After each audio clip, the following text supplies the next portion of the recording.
एक लाइन पर पूरी सरकार, विधायक, मंत्री अनुशासन की लाइन में खड़े हो जाते हैं। उनके माध्यम से सरकार बड़े कानून पास करवाती है विधानसभा में। जी हाँ, आपने बिल्कुल ठीक पहचाना। हमारे साथ हैं 5 बार के विधायक, वरिष्ठ भाजपा नेता जोगेश्वर गर्ग, राजस्थान सरकार के मुख्य सचेतक। सर, बहुत बहुत स्वागत है आपका। नमस्कार, धन्यवाद। सर, इस पॉडकास्ट कार्यक्रम में हम सर की राजनीतिक, गैर राजनीतिक, पारिवारिक और विद्यार्थी जीवन के बारे में बातचीत करेंगे। सबसे पहले सर, आपसे हम जानना चाहते हैं कि आपकी जो पहली पाठशाला थी जीवन की, वो कौन सी पाठशाला थी? हमने आपके बारे में पढ़ा है कि आप राष्ट्रीय स्वयंसेवक संघ से लंबे समय से जुड़े रहे हैं, तो वो कौन सा आपका सबक था? पहली पाठशाला क्या थी आपकी? मेरी पहली पाठशाला तो मेरा परिवार ही था। मेरे पिताजी खुद उनमें 2 क्वालिटी थी। एक तो वो विद्वान थे और धार्मिक व्यक्ति थे। धर्म ग्रंथों का अध्ययन करना, पढ़ना उनको शौक़ था। धर्म चर्चाएँ करना उनको शौक़ था। साधु संतों से मिलना उनको शौक़ था। तो वो धार्मिकता के और साधु संतों का आदर सम्मान करना, उनसे संपर्क रखना, ये संस्कार उन्होंने दिए। दूसरा उनका शौक़ था, राजनीति का भी थोड़ा बहुत था। 1959 में जब पहली बार पंचायत राज के चुनाव हुए, तब उन्होंने मेरे गांव में सरपंच का चुनाव लड़ा था। और वो भी गांव के जो सबसे वीआईपी व्यक्ति थे, जो उस विधायक थे उस समय कांग्रेस से, उनके छोटे भाई के सामने। तो बड़ी हिम्मत की बात थी उस ज़माने में, लेकिन लड़ा उन्होंने, बहुत मजबूती से लड़ा। हार गए पर लड़े। तो वो दोनों संस्कार, जो पहली पाठशाला मेरी, मैं कह सकता हूँ कि मेरा घर ही था, जब मेरे पिताजी ने मुझे ये दोनों दिशाएं पकड़ाई। लेकिन राजनीति में मेरी कुछ ज़्यादा रुचि नहीं थी। बाद में चूँकि वो जनसंघ से जुड़ चुके थे, मेरे पिताजी 1959 में जनसंघ से जुड़े। जनसंघ की प्रेरणा से ही और जनसंघ के सहयोग से ही उन्होंने सरपंच का चुनाव भी लड़ा था। और बाद में 62 में विधानसभा का चुनाव भी लड़ा, इसी जालोर सीट से। तो जनसंघ से उनका जुड़ाव, घर में जनसंघ का माहौल, तो एक हिंदुत्व वाला माहौल भी बन गया। सर, जैसा हमने आपके बारे में पढ़ा है, आप लक्ष्मण सिंह जी शेखावत जो संघ के वरिष्ठ प्रचारक रहे हैं, उनका जीवन, उनके विचारों का, उनके जीवन का आपके जीवन पर बड़ा असर रहा है, बड़ा प्रभाव रहा है, आप स्वीकार भी करते हैं। तो वो क्या, आपने प्रचारक जीवन भी जिया है कुछ वर्ष, तो उनका जीवन से आप किस तरह प्रभावित रहे हैं सर? लक्ष्मण सिंह जी शेखावत एक विलक्षण व्यक्तित्व थे। उनके बड़े भाई नारायण सिंह जी भी संघ के कार्यकर्ता थे, खुद भी प्रचारक थे, और बहुत यूँ संजीदा प्रचारकों में से वो एक थे। और उनकी कार्यशैली मुझे बहुत प्रभावित करती थी। सबसे अलग हटके उनकी कार्यशैली थी। वो कार्यकर्ताओं को बहुत कसते थे, उसकी किसी कमी को वो रहने देना नहीं चाहते थे। स्वभाव में, व्यक्तित्व में, कार्यशैली में किसी प्रकार की कमी कार्यकर्ता में नहीं रहे। वो चिंता वो करते थे, बहुत तरीके से करते थे। भाषण देकर नहीं, आदेश देकर नहीं, पर अपने तरीके से वो ऐसे संभालते थे, ऐसे इशारे में ऐसा कर लेते थे कि व्यक्तित्व निर्माण होता जाता था। तो आज जो भी मेरे में जो कुछ हिम्मत आई है, हिम्मत के साथ कहीं भी कुछ भी बोल सकता हूँ मैं, और हर चीज़ को समझने की शक्ति, और जो लक्ष्य निर्धारित किया उसको पूरा करना, अपने तरीके से पूरा करना, संसाधन जुटा लेना, वो सारा उन्होंने सिखाया। वो कभी सहयोग नहीं करते थे, वो सिर्फ इशारा करते थे और फिर हम खुद को हमको करना होता था। तो ये उनकी बड़ी अच्छी कार्यशैली थी, उसका मेरे पे बहुत असर पड़ा। और एक एक करके मेरे स्वभाव की, मेरे व्यवहार की, मेरे व्यक्तित्व की कमियों को उन्होंने निकाला। अक्सर जो प्रचारक होते हैं वो उंगली पकड़कर एक एक चीज़ सिखाते हैं, जैसे आपने बताया। उनके जीवन की सर, या आपके जीवन की ऐसी कोई घटना जो आपको याद आती है कि उनके माध्यम से आपको बहुत अच्छा लगा, जो अभी तक उनकी बातें आपको याद रहती है? कोई भी एक कोई घटना? कई सारी बातें उनके बारे में कही जा सकती हैं। और कार्यकर्ता का आकलन वो बहुत अच्छा करते थे, और उस आकलन में फिर जो कमी है उसको दूर करना, उसके लिए हमको भी ऐसे, हमारे माध्यम से जो कार्यकर्ता तैयार हो रहे हैं। एक घटना मुझे याद आ रही है कि राजीव गांधी प्रधानमंत्री थे और जैसलमेर प्रवास किया था उन्होंने। 3 दिन वो जैसलमेर में रहे थे, तंबू लगा के धोरों में। तो स्वर्गीय लक्ष्मण सिंह जी ने उनसे मिलने का समय मांगा। राजस्थान में भारतीय किसान संघ खड़ा किया लक्ष्मण सिंह जी ने, और उससे भी अलग एक विलक्षण संस्थान उन्होंने खड़ी करी, सीमा जल कल्याण समिति। सीमा के जो ज़िले हैं, पाकिस्तान से लगती हुई जो अपनी सीमा है, उस क्षेत्र में रहने वाले नागरिकों को जागरूक करना, उनको अपने देश की सीमाओं की सुरक्षा के विषय में वो तैयार करना, मानसिक रूप से भी शारीरिक रूप से भी उनको ऐसी प्रेरणा देना, और सीमा पर होने वाली हर गतिविधि पर नज़र रखना। कोई घुसपैठिया तो नहीं आ रहा है, कोई जासूस तो नहीं आ रहा है, हमारे में से कोई गड़बड़ तो नहीं कर रहा है भारत में से कोई। तो वो एक संगठन उन्होंने खड़ा किया जो सिर्फ राजस्थान में खड़ा हुआ, लक्ष्मण सिंह जी के कारण खड़ा हुआ, और बाद में जाके वो अखिल भारतीय संगठन भी बन चुका है। उस संगठन के बैनर पे वो मिलने के लिए गए। लोगों ने मना किया राजीव गांधी जी को, तो आरएसएस का आदमी उनको नहीं मिलना चाहिए। उन्होंने कहा नहीं आने दो। 15 मिनट का उन्होंने समय दिया। आश्चर्य से देखा लोगों ने कि 1.25 घंटे तक वो बातें करते रहे। प्रधानमंत्री व्यस्त कार्यक्रम, 15 मिनट का समय मुश्किल से दिया विरोधी विचारधारा को, लेकिन उनकी बातों में इतना दम था, तथ्य इतने गंभीर थे और इतने रोचक तरीके से उन्होंने सारा, इंग्लिश और हिंदी में उनका बहुत अच्छा कमांड था, तो रोचक तरीके से सारा वो वर्णन कर रहे थे कि राजीव गांधी घड़ी देखना भूल गए। 1.25 घंटे लगभग बाद जब वो दोनों बाहर निकले तंबू से बाहर, तो और दूसरा आश्चर्य लोगों को झटका लगा कि लक्ष्मण सिंह शेखावत को गाड़ी तक छोड़ने के लिए प्रधानमंत्री आए। सर, इससे एक बात निकल के आती है कि पहले जो बड़े लोगों का आपस में बिना विरोध के विचारधाराओं का अलग विचारधारा थी, लेकिन मिलते थे। आपको लगता है सर वो जो चीज़ें हैं अभी कहीं कम हो रही है, इस तरह की चीज़ें, लोगों से विरोधी विचार, लोगों से मिलना, इस तरह की चीज़ें? देखिए, नेहरू जी से लेकर राजीव गांधी तक और उससे भी आगे मैं कहना चाहूँगा कि आपके वो नरसिंह राव तक ये सब था जी। सोनिया जी के हाथ में बागडोर जाने के बाद थोड़ी उनकी संकीर्णता बढ़ी है, और राहुल बाबा तो और भी ज़्यादा बहुत छोटे दायरे में सीमित होकर रह गए हैं। पर सर कहीं कहीं राजनीति के लिए थोड़ा ऐसा लगता है कि नुकसान होता है इस चीज़ों से। उनका नुकसान हमारा फायदा है जी। इसलिए ईश्वर करे राहुल गांधी लंबे समय तक कांग्रेस का नेतृत्व करते रहे, ताकि हमको भी मदद मिलती रहे। सर फिर से लौट के आते हैं आपातकाल में। मैंने पढ़ा है कि आप जेल में भी रहे कुछ समय तक, अंडरग्राउंड भी आपने काम किया। वो कैसा दौर था सर आपातकाल का? जो आप लोग यंग रहे होंगे उस समय, तो किस तरह की परिस्थितियां देश में थी? आप यदि इसमें इमरजेंसी लगी तब मैं 20वें साल में चल रहा था, प्रचारक था मैं सोजत तहसील में, और अचानक से सब कुछ हुआ। तो मेरे नाम का भी मीसा का वारंट था, ऐसी मुझे जानकारी मिली, और आदेश हुआ, लक्ष्मण सिंह शेखावत उसमें हमारे मार्गदर्शक थे ही, आदेश हुआ अंडरग्राउंड हो जाओ। और अंडरग्राउंड हो गए। रात भर काम करना, दिन भर छुप के रहना, ये हमारी दिनचर्या हो जाती थी। तो सवेरे दिन उगने से पहले पहले कहीं पे सुरक्षित जगह पहुंच जाओ, और शाम अंधेरा होने तक वहीं दुब के रहो, आराम करो, और रात भर में फिर वापस काम करो। और काम करने में, चूँकि मैं प्रचारक था, तो मुझे सारे कार्यकर्ताओं से संपर्क करना होता था, और कार्यकर्ताओं को काम बांटना होता था कि भाई कल तुमको क्या क्या करना है, और उनको क्या काम होता था। उस ज़माने में अखबारों पे सेंसरशिप थी, तो जो हकीकत खबरें जो आनी चाहिए, समाचार आने चाहिए थे, वो नहीं आते थे। तो वो छिपे हुए समाचार, सेंसर के कैंची से कट चुके समाचार हम जनता तक पहुंचाते थे।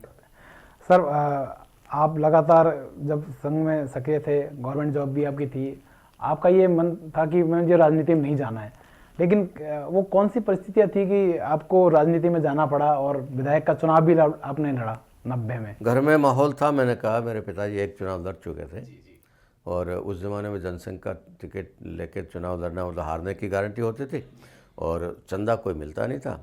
तो अच्छा खाता पीता परिवार था मेरा, लेकिन उस चुनाव में, 62 के चुनाव में, हम भयंकर गरीबी में पहुंच गए। सारे सब कुछ, घर का माल सामान जो भी था, मेरी माता के गहने तक उसमें बिक गए, जो मेरे पिताजी के जिंदा रहते वापस बन नहीं पाए। तो ऐसा वो दृश्य था। तो एक तो वो भी कारण था, दूसरा संघ का कार्यकर्ता बन गया तो राजनीति से दूर रहना ये स्वाभाविक संस्कार हमको मिलता था, और इसलिए राजनीति के प्रति अरुचि का भाव था। अचानक जब स्वर्गीय लक्ष्मण सिंह शेखावत और स्वर्गीय नरमोहन जी, उन दोनों ने मुझे इशारा किया कि ज़रूरत पड़े तो नौकरी छोड़ सकते हो क्या। मैं बैंक में मैनेजर था, मारवाड़ ग्रामीण बैंक में मैनेजर था। तो मुझे चुनाव से लगभग 7-8 महीने पहले इशारा किया कि ऐसी परिस्थिति बने तो छोड़ सकते हो क्या। मैंने कहा मैं तो संगठन का कार्यकर्ता हूँ, रुचि मेरी बिल्कुल है नहीं, लेकिन आपका आदेश होगा तो पालना होगी। तो फिर वो 1990 के चुनाव में जनवरी महीने में मुझे इशारा हुआ कि अब फॉर्म भरो। तो मैंने बैंक से उसमें परमिशन लेके फॉर्म भरा। बाद में जब जीत गया तो फिर इस्तीफा दिया। तो बहुत एक मुश्किल काम था मेरे लिए। उसके बाद सर भैरव सिंह शेखावत के मंत्रिमंडल में आपको मंत्री पद भैरव सिंह शेखावत के वहाँ टिकट लक्ष्मण सिंह ने पहले ही तय करवा दिया। फिर उन्होंने कहा भाई मेरे को शक्ल तो दिखा दो कौन है। अच्छा। तो फिर मैं बस से चल के जो जयपुर आया, ये जहाँ अभी बीजेपी का प्रदेश कार्यालय है, इस बंगले में वो रहते थे। तो ये लक्ष्मण सिंह शेखावत के भतीजे प्रदीप शेखावत मुझे लेकर गए। उनसे एकांत में वो अकेले थे और हम दोनों थे, वहाँ हमारी मुलाकात हुई। तब मैंने उनको बताया कि मैं फूसाराम जी का बेटा हूँ जो 62 में चुनाव लड़ चुके हैं। सर जब शपथ ग्रहण हो रही थी तो आपने शपथ ग्रहण करने के बाद जो सामने मंच पे आप गए, माता पिता जी को प्रणाम किया, वो क्षण कैसा था?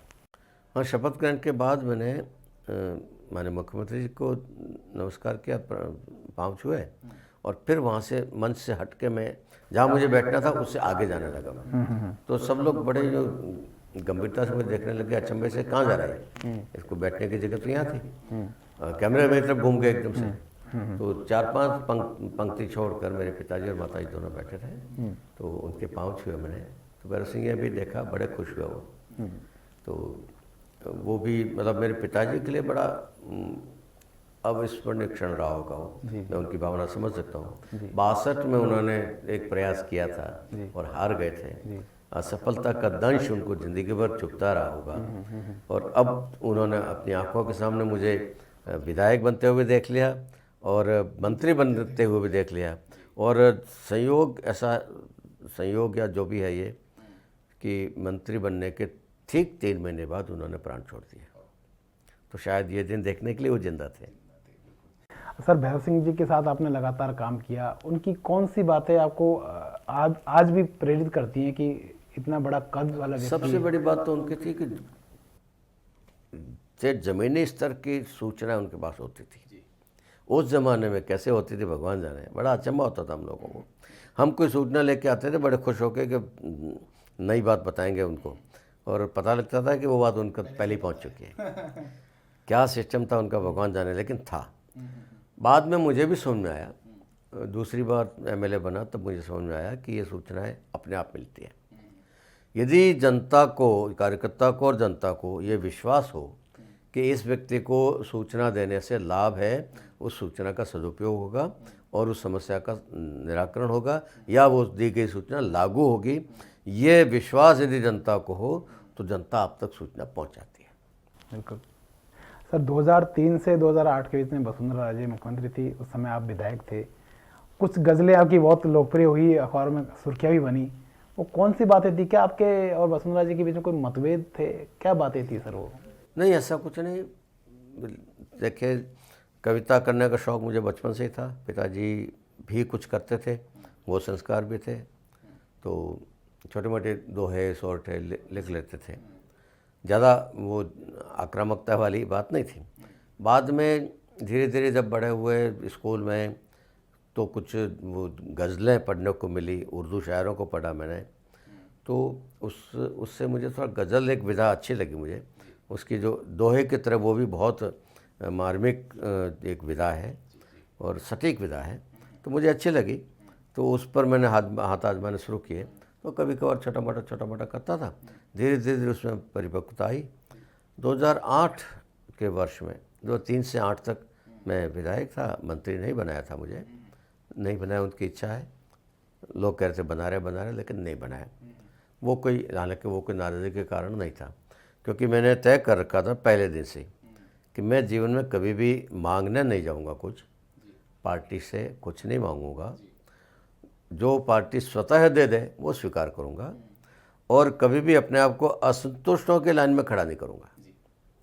तो वसुंधरा जी ने मुझे मंत्री नहीं बनाया, उसके कारण मैं असंतुष्ट नहीं था और उस कारण मैंने उनकी आलोचना कभी नहीं की।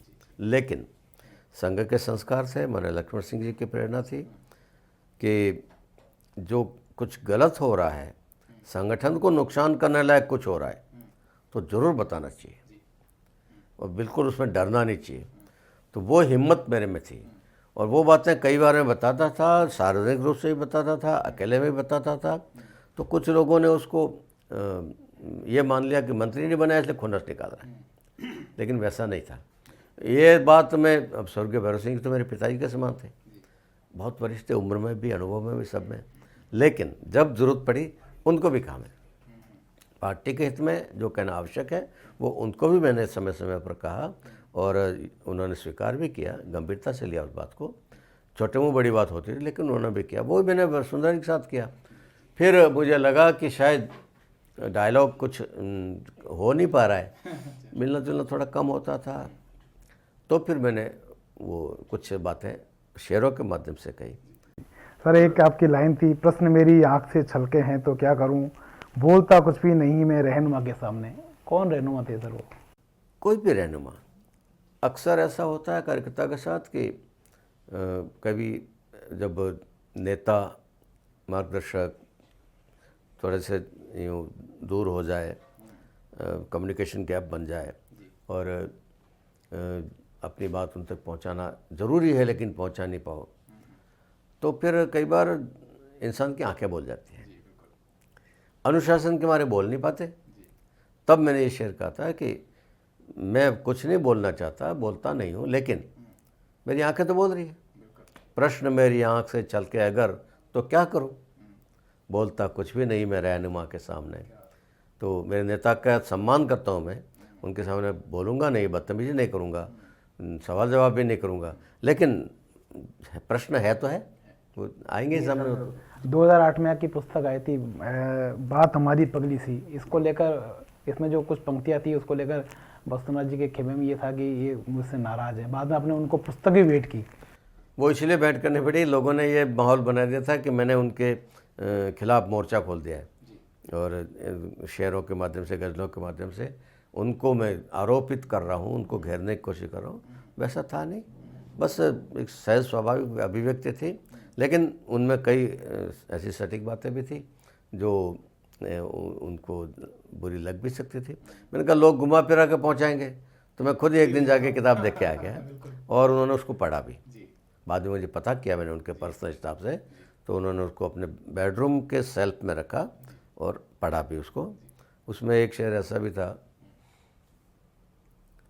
मुझे भरोसा मिल लूँगा तो सब कुछ पा लूँगा, लेकिन मुझे भरोसा मिल लूँगा तो सब कुछ पा लूँगा, लेकिन मेरा घुसना मुश्किल उनके भीड़ भरे दरबारों में। तो एक संकेत था उनको कि आप थोड़ा अपना मिलना जुलना बढ़ाइए तो फ़ायदा होगा, आपको भी अच्छा रहेगा, पार्टी के लिए भी अच्छा रहेगा, सरकार के लिए अच्छा रहेगा। एक तरीका था, संकेत था, आलोचना नहीं कह सकते इसको, संकेत था। तो आपने कभी इस तरह का सुझाव मैडम कई बार को दिया था? कई बार दिया जी। वैसे भी बिना शेर के भी दिए, शेर के माध्यम से भी दिए और रूबरू भी दिए, भरी बैठकों में भी सुझाव दिए। जी जी सर, 2008 से 2018 के बीच में आप न तो विधायक थे, न पार्टी में कोई बड़ा पद आपके पास था, और आपने जैसा कहा भी कि मैंने कभी भी विद्रोह या अनुशासनहीनता नहीं की। तो उस समय जो 10 साल का ये जो पीरियड था, तो आपने कैसे गुजारा? क्या आपके मन में उस समय था? क्या आपको कभी लगा नहीं कि मुझे कोई दूसरी पार्टी ज्वाइन करनी चाहिए? क्योंकि जालोर में आप देखिए, दूसरी पार्टी का विचार तो इसलिए नहीं आता दिमाग में, मुझे कांग्रेस से ऑफर भी आए थे, आप पार्टी से ऑफर आए थे, उसमें आप पार्टी पैदा हो रही थी और यहाँ राजस्थान का उनका काम देख रहे थे। पुलिस अधिकारी से रिटायर हुए उमेश सिंह जी, वो मैं उनसे अच्छा प्रभावित था उनकी कार्यशैली से, जब वो अधिकारी थे वो तो अच्छा भला आदमी था, हार्ड ऑनेस्ट ईमानदार आदमी था। तो उन्होंने मुझे ऑफ़र दिया कि साहब आप हमारे साथ आ जाओ, राजस्थान का प्रदेश अध्यक्ष आपको बनाते हैं। मैंने कहा नहीं। बोले क्यों? आपकी प्रतिभा का वो ये हो रहा है, वो हो रहा है, आपके साथ बहुत बुरा हो रहा है, उपयोग नहीं हो रहा है। उनका देख भाई, मैं पार्टी का अनुशासित सिपाही हूँ, पार्टी को जब मेरी आवश्यकता होगी उपयोग कर लेंगे, आवश्यकता नहीं होगी उपयोग नहीं करेंगे। और लेकिन उसके कारण न तो मैं नाराज़ हूँ, न फ्रस्ट्रेशन है, न कोई उदासी है, कुछ भी नहीं है मेरे मन में और मुझे कोई शिकायत किसी से नहीं है। और दूसरी पार्टी में तो तब जाए कोई व्यक्ति जब उसकी राजनीतिक महत्वाकांक्षा हो। मैं राजनीतिक महत्वाकांक्षा के कारण राजनीति में नहीं आया, मैं भेजा गया हूँ, मैं राजनीति में भेजा गया हूँ। और जिन लोगों ने भेजा है वो जो उनका संकेत जो है किस काम के लिए उन्होंने भेजा है, मुझे वो काम करना है। और उसके लिए न पद की आवश्यकता है, न किसी विशेष तवज्जो की आवश्यकता है। मैं मेरा काम कर रहा हूँ, नहीं हूँ मैं मेरे पास पद नहीं है, विधायक नहीं हूँ, फिर भी मैं संगठन को मजबूत करने का, पार्टी की विचारधारा को मजबूत करने का काम लगातार कर रहा हूँ, करता रहूँगा। सर आपकी कुछ लाइनें हैं, अपनेपन से अपनी बातें कह दी मैंने यारों में, यारों ने वो सारी बातें छपवा दी अखबार में। तो सर कौन से यार थे और क्या खबरें थी वो? राजनीति में तो यार कोई होता ही नहीं है, कोई नहीं होता। जो आते हैं अपने स्वार्थ से आते हैं, अपना हमारा उपयोग करने के लिए आते हैं। और अक्सर ये मैं कोई अकेला उदाहरण नहीं हूँ, हजारों उदाहरण हैं राजनीति में। अक्सर ऐसा होता है कि अपने लोग ही ज़्यादा नुकसान करते हैं। वो मेरे साथ भी हुआ, कई जगह हुआ, कई बार हुआ है, होता है, स्वाभाविक है। जब दूसरों के साथ हुआ तो मेरे साथ क्यों नहीं हो सकता? इसलिए उसको भी मैंने सहजता से लिया। और उससे भी कैसे बचना, दुश्मनों के वार से बचना ज़्यादा आसान होता है, लेकिन एक शेर है मेरा कि जख्म जितने भी मिले हैं दोस्तों से ही मिले, दोस्तों से दूर भी रहना नहीं आता। तो जो जख्म देते थे उन दोस्तों को भी साथ रखा, जो सहयोग करते थे उन दोस्तों को भी साथ रखा, सबको साथ लेकर चले। और ईश्वर की कृपा से मैं कहता रहा हूँ, जैसे स्वर्गीय भैरव सिंह जी तो खैर बहुत बड़ी पर्सनैलिटी थे, लेकिन मैं भी ये कहता हूँ कि मैंने किसी को दुश्मन नहीं माना। दोस्त थे तो भी दोस्त, दुश्मन थे तो भी दोस्त, और व्यक्तिगत संबंध किसी से नहीं बिगाड़ा। जो मेरे सामने चुनाव लड़ रहा है उसके प्रति भी अपशब्द नहीं बोलना, उसका बुरा नहीं करना, उसको व्यक्तिगत नुकसान नहीं पहुंचाना, राजनीति के सिद्धांतों के आधार पर चुनाव लड़ना और जीत के आना। सर अभी आप 5वीं बार के विधायक हैं, इस बार आपको मुख्य सचेतक के रूप में सरकार ने पद दिया है। सर आपको कोई अपेक्षा थी कि मैं इतना वरिष्ठ विधायक हूँ, लगातार इतने 15, 20, 25 साल से विधायक हूँ, तो एक अपेक्षा? मैं फिर कह रहा हूँ कि मैं राजनीति में अपेक्षा लेकर आया ही नहीं, मुझे भेजा गया है। और जिस लक्ष्य को लेकर भेजा गया है वो उस लक्ष्य के प्रति लगातार समर्पित रहकर मैं काम करता हूँ। पद है नहीं है उससे कोई मुझे फ़र्क नहीं पड़ता। और जब मैं 10 साल तक कुछ नहीं था तब भी पार्टी की उतनी चिंता करता था, अब कुछ हूँ तो भी उतनी चिंता करता हूँ। और ये पार्टी पर निर्भर करता है कि वो मुझे किस भूमिका में काम मिले। उन पार्टी को सर्वाधिकार सुरक्षित है, तो जैसा चाहे काम मिले, जहाँ चाहे काम मिले, और जो भी काम बताया जाता है मैं खुशी खुशी करता हूँ, प्रसन्नता से करता हूँ, कभी ना नहीं करता। सर विधानसभा में फ्लोर मैनेजमेंट का काम बहुत सारा आपके कंधों पर रहता है। अक्सर बहुत सारी चीज़ें जो विपक्ष लगातार किसी न किसी मुद्दे पर हंगामा, आपस में गतिरोध रहता है, कितना मुश्किल होता है? कौन सा कोई ऐसा क्षण आपको लगता है कि जो फ्लोर मैनेजमेंट के तौर पर कहीं मुझे कोई ज़्यादा तकलीफ नहीं होती इसमें, इसलिए वो जो मैंने भैरव सिंह जी से सीखा है, अपनी पार्टी के कार्यकर्ताओं से भी, विधायकों से बहुत स्नेह संबंध रखता हूँ मैं, व्यक्तिगत स्तर पे एकदम आत्मिक संबंध रखता हूँ, और वैसा ही विपक्ष के विधायकों से भी मैं रखता हूँ। व्यक्तिगत रूप से उनसे भी बहुत अच्छी मित्रता जैसे संबंध रखता हूँ, आत्मीयत संबंध रखता हूँ, और कभी पक्ष विपक्ष का उनको एहसास नहीं होने देता। विचारधारा के हम विरोध करेंगे, वो गलत काम करेंगे तो उसका विरोध जहाँ करना चाहिए करेंगे, लेकिन व्यक्तिगत संबंध अच्छे। तो ये भैरव सिंह की शैली थी, वो मैंने भी उनसे जितना सीख पाया सीखी, और उसके कारण से मुझे कहीं कोई तकलीफ नहीं होती, बहुत आराम से मुश्किल काम भी हम कर सकते हैं। सर राजस्थान में खासकर वंचित समाज के साथ कई बार इस तरह की घटनाएं अखबार में आती हैं कि घोड़ी से उतार दिया या मटकी से पानी नहीं पीने दिया। आप भी उस समाज का प्रतिनिधित्व तो वैसे तो पूरे समाज का करते हैं, पर चूंकि उस समाज से ताल्लुक़ रखते हैं, तो आपको सर समाज से कोई किस तरह की अपेक्षा है? पर चूंकि आप संघ से हैं तो सामाजिक समरसता आपका विषय रहा है। दुर्भाग्यपूर्ण है ये कि ऐसा माहौल इस देश में बना, हज़ारों सालों की गलतियों से बना ये, और उसको ठीक करने के लिए विभिन्न लोगों ने प्रयास भी किए, बहुत लोगों ने प्रयास किए उसके लिए, जिसमें संघ, जिसको शताब्दी वर्ष पूरा हो रहा है, ये शताब्दी वर्ष मनाया जा रहा है, 100 साल पूरे हो रहे हैं, उस राष्ट्रीय स्वयंसेवक संघ ने भी इस दिशा में बहुत बड़ा काम किया है और जिसका मैं खुद भी साक्षी हूँ और मेरे जैसे हज़ारों कार्यकर्ता साक्षी हैं। और जिस प्रकार चुपचाप शांति से बिना हल्ला गुल्ला बिना प्रोपेगेंडा के संघ ने काम किया है, वो अपने आप में एक अनूठा उदाहरण है। जी सर, प्रधानमंत्री नरेंद्र मोदी ने आह्वान किया है युवाओं से कि वो राजनीति में आएँ और राजनीति में एक समाज को, राष्ट्र को एक दिशा दें। तो आप चूँकि इतना अनुभवी हैं, लंबे समय से विधायक हैं, जो नए युवा जो राजनीति में आना चाहते हैं उनके लिए आप क्या कहना चाहते हैं? किस तरह की शुरुआत वो करें, क्या मिशन जीवन में लेके आगे चलें? देश में लोकतंत्र है आज़ाद हुए तब से ही। लोकतंत्र को 77 साल हो गए हमको। दुर्भाग्य से कुछ ऐसे दृश्य सामने आ गए कि लोकतंत्र बदनाम हो रहा है, राजनीति बदनाम हो रही है। राजनीति में हूँ मैं तो ये कई बार शर्मिंदगी का कारण बनता है। लोग हे दृष्टि से देखते हैं, गरज है हमसे क्योंकि सत्ता हमारे हाथ में है, तो वो मुंह के सामने मीठा बोलते हुए आएंगे, पूरे सम्मान भी करेंगे, माला पहनाएंगे, साफा पहनाएंगे, सब कुछ होगा। लेकिन पीठ पीछे जब उनको हमसे कोई गरज नहीं है, कोई काम नहीं है, तब एक निष्पक्ष राय उनके लिए पूछी जाए तो राजनेताओं के बारे में अच्छी राय नहीं होती। खादी और बदनाम हुई है, इसके पीछे राजनीति बदनाम हुई है। सर, एक आखिरी सवाल, अभी भजनलाल सरकार के लगभग 1.5 साल हो गई, आप सरकार के हिस्सा हैं, इस सरकार के कार्यकाल को किस तरह देखते हैं सर, संक्षिप्त में बताइए।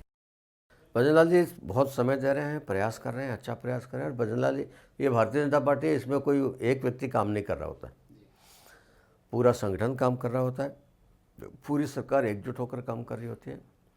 ये भारतीय जनता पार्टी की सरकार है। भजनलाल सरकार कहना मैं इसको उचित नहीं समझता। भजनलाल जी एक हमारे व्यक्ति के नाते होना चाहिए, इसलिए है। सरकार भारतीय जनता पार्टी की, और भारतीय जनता पार्टी की सरकार एक विशेष विचारधारा को लेकर चलती है, विशेष लक्ष्य को लेकर चलती है, कैसा समाज निर्माण करना है।